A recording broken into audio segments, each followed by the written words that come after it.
मार्केटमध्ये गेल्यावर भाजीला मातीमोल भाव मिळत होता. शेतात मेहनत करून देखील पिकवलेली हिरवीगार भाजी केवळ 2 ते 3 रुपये पेंडी विकली जात होती.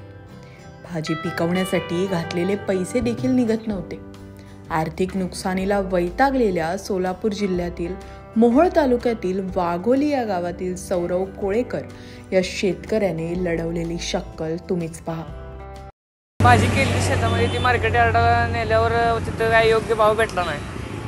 ती 2-3 रुपयाने गेली. त्यामुळं इकडं गाडी होती घरची, त्यामुळं पप्पाने इकडं आणायला निर्णय घेतला.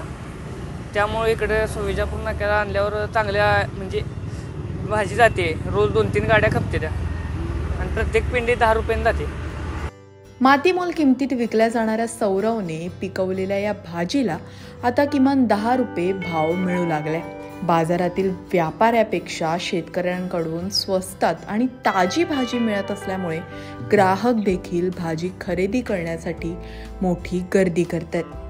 व्यापाऱ्यांकडून होणाऱ्या आर्थिक शोषणाला कंटाळून या शेतकऱ्याने सुरू केलेल्या व्यवसायाची राज्यात चर्चा होते.